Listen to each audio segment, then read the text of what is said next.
Hey guys, again welcome back to my channel. അങ്ങനെ adios amigo എന്ന് പറഞ്ഞ cinema കണ്ടിരിക്കുകയാണ്. ആസിഫ് അലി, സുരാജ് വെഞ്ഞാറമൂട്, ഷൈൻ ടോം ചാക്കോ, വിനീത് തട്ടിൽ, പിന്നെ അവിടെ പിന്നെ നന്ദു ചേട്ടനുണ്ട്. ലേഡി ആക്ടേഴ്സൊന്നും കുറവാണ്, ഞാൻ പറയാം. അനൊക്കെ ഉണ്ട്, മറ്റേ ഭീഷ്മയിലൊക്കെ ഉള്ള പുള്ളിക്കാരിയുണ്ട്.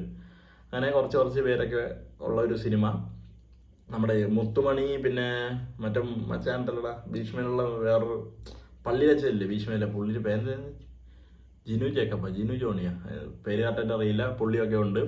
ഡയറക്റ്റഡ് ബൈ നഹാസ് നാസർ, പുതുമുഖ സംവിധായകനാണെന്ന് തോന്നുന്നു. പിന്നെ പ്രൊഡക്ഷൻ ബൈ നമ്മുടെ ആഷിഖ് ഉസ്മാൻ്റെ പ്രൊഡക്ഷൻ. പുള്ളി ഇങ്ങനെ എന്താ പറയുക, പുതിയ ഡയറക്ടേഴ്സിനൊക്കെ അവസരമൊക്കെ കൊടുത്ത് പ്രൊഡ്യൂസ് ചെയ്യാറുണ്ടെന്നാണ് എനിക്ക് തോന്നുന്നത്. പിന്നെ നമ്മുടെ editor Naushad Yusuf, cinematography by Jimshi Khalid. അങ്ങേര് എങ്ങനെ പടം പിടിക്കുമോ എന്നുള്ള കാര്യം നമുക്കറിയാം. കളറിന് കളറ്, മറ്റേ കിടിലം ഫ്രെയിം, മറ്റേ ഫുള്ള് വൈബ്, എന്താ അടിച്ചുപൊളി ചില്ല്, അങ്ങനത്തെ മോഡ് ഒരു രീതിയിലാണ് സിനിമാറ്റോഗ്രാഫി മൊത്തം പിടിച്ചിരിക്കുന്നത്.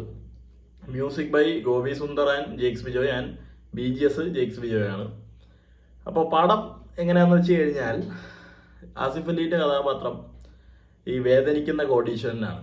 അങ്ങനെയാണ് പടത്തിൽ പുള്ളിയെ കാണിച്ചിരിക്കുന്നത്. എന്ന് വെച്ചാൽ പുള്ളിയുടെ കാശുണ്ട്, ഒരു കമ്പനി ഇല്ല. പുള്ളിക്ക് വെള്ളമടിച്ച് കൂത്താടാനായിട്ട് നല്ലൊരു കമ്പനി വേണം.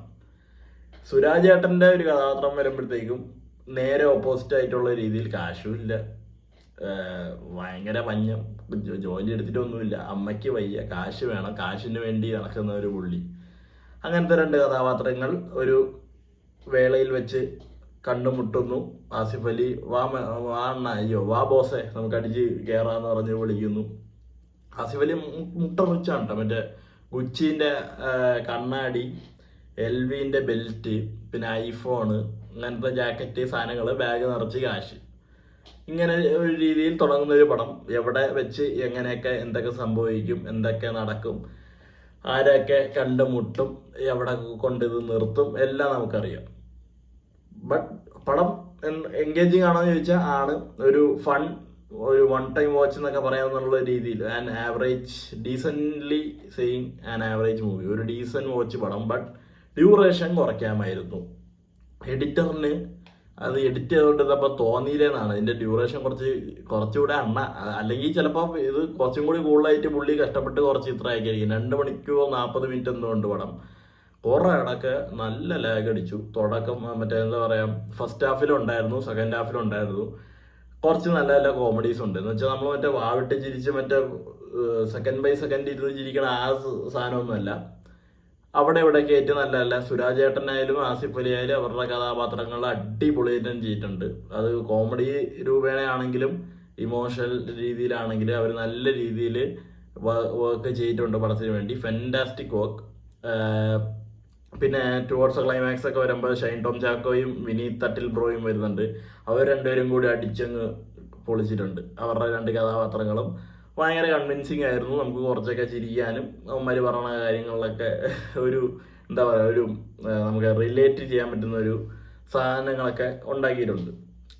ഈ പടത്തിനെ കുറിച്ച് ഞാൻ എന്താ പറയുക, ഒരു എൻ്റർടൈനർ പടം. നമ്മൾ ടൈം പാസിന് സിനിമ കാണാൻ പോകുന്നോ അങ്ങനെ പോയിരുന്ന് കാണുന്ന ഒരു വൺ ടൈം വാച്ച് മൂവി. നല്ല നല്ല സ്കോർസ് ഉണ്ട്, നല്ല നല്ല ഫ്രെയിംസ് ഉണ്ട്, നമുക്ക് ഇങ്ങനെ കണ്ട് രസിക്കാനായിട്ടുള്ള കുറേ മൊമെന്റ്സ് ഉണ്ട്. അങ്ങനെ ഒരു പടം അങ്ങനെ ചുമ്മാ കണ്ടുകൊണ്ടിരിക്കാൻ പറ്റിയൊരു ഡീസൻറ്റ് പടം. പിന്നെ ഞാൻ ഇത് കണ്ടത് PVR ഫോറം മോളിൽ, PVR ഐനോക്സ് ഫോറം മോൾ, ഇപ്പം അങ്ങനെ പറഞ്ഞാണല്ലോ ശരി. അവിടുത്തെ സ്ക്രീൻ 3യിലാണ് ഞാൻ ഇനോഗറൽ ടൈമിൽ ആ സ്ക്രീൻ 3 കയറി കണ്ടെങ്കിലും ആദ്യമായിട്ടാണ് അവിടെ കയറി ഒരു സിനിമ കാണുന്നത്. ഇപ്പോഴാണ് സിനിമ കാണാൻ ഒരു അവസരം കിട്ടിയത് അവിടെ. ആ സ്ക്രീൻ എന്ന് പറയുകയാണെങ്കിൽ 4K 7.1 ആണ്, 4K ഡോൾബി 7.1 ആണ്.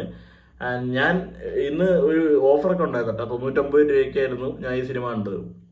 അപ്പോൾ ഏറ്റവും ബാക്കിലത്തെ റോയിലെ ഏറ്റവും സെൻട്രൽ സീറ്റൊക്കെ ആദ്യം തന്നെ ഞാൻ ബുക്ക് ചെയ്തിട്ട്. പക്ഷെ എനിക്ക് തോന്നിയത് ആ ഒരു എന്ന് വെച്ചാൽ PXL സ്ക്രീൻ കഴിഞ്ഞ് കഴിഞ്ഞാൽ ഈ സ്ക്രീനാണ് ഏറ്റവും കൂടുതൽ കപ്പാസിറ്റി ഉള്ളത്. ഇന്ന് ഭയങ്കര ആൾക്കാരായിരുന്നു, ഫുൾ ഹൗസ്ഫുള്ളായിരുന്നു.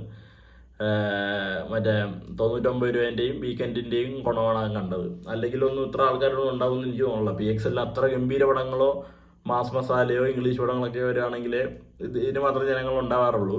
അപ്പോൾ എനിക്ക് തോന്നുന്നത് വെച്ചാൽ ഈ ഒരു സ്ക്രീനിൽ ഏറ്റവും ബാക്കി ഇരിക്കുന്നതിന് പകരം ഒരു സെൻറ്റർ ഓഫ് ദ സീറ്റ് പിടിച്ച് വേണം ഇരുന്ന് പടം കാണാൻ. എനിക്ക് എന്ന് വെച്ച് കഴിഞ്ഞാൽ നമ്മൾ ഏറ്റവും മുകളിലിരിക്കുമ്പോൾ സ്ക്രീൻ കുറച്ച് താന്നിരിക്കുന്ന പോലെയുള്ള ഒരു ഫീൽ എനിക്ക് തോന്നി. മുകളിലത്തെ എന്താ പറയുക, ആ ഒരു ഇതിലടെ സീലിംഗ് ഒക്കെ നമുക്ക് ഇങ്ങനെ ചെറുതായിട്ട് കണ്ടുവരുന്നത്. നമ്മൾ കണ്ണങ്ങോട്ടാണെങ്കിൽ ഓക്കെ, ജസ്റ്റ് ഒന്ന് പൊങ്ങിയിട്ട് വരുമ്പോഴത്തേക്ക് നമുക്കിങ്ങനെ മനസ്സിലാവും ആ ഒരു സീലിങ്ങിൻ്റെ അടിയിലാണ് ഈ ഒരു സ്ക്രീൻ വന്നിരിക്കുന്നതെന്ന്. അപ്പോൾ ഒരു സെൻറ്റർ ഓഫ് ദ സീറ്റ് പിടിക്കുകയാണെങ്കിൽ നല്ലൊരു എക്സ്പീരിയൻസ് തന്നെ ആയിരിക്കും. ഞാൻ പടത്തിനെ കുറിച്ച് ഇതിൽ കൂടുതലായിട്ടൊന്നും പറയാനില്ലടെ, കണ്ടിരിക്കാം. ഒരു one time watch, feel good. അവസാനമൊക്കെ ആയപ്പോൾ ഭയങ്കര ഫീൽ ഗുഡ്, നല്ല മ്യൂസിക്. ഡ്യൂറേഷൻ മാത്രം കുറച്ച് കുറയ്ക്കായിരുന്നു. മറ്റേ റബ്ബർ ബാൻഡ് പിടിച്ച് വലിക്കണ രീതിയിലായിരുന്നു അവന്മാർ ഫസ്റ്റ് ഹാഫിലും അതെ സെക്കൻഡ് ഹാഫിലും അതെ കുറച്ച് വലിപ്പീരുണ്ട്. അതർവൈസ് സുരാജ് എണ്ണായാലും ആസിഫ് കെ ആണെങ്കിലും കിടിലൻ പെർഫോമൻസ്. Bye bye.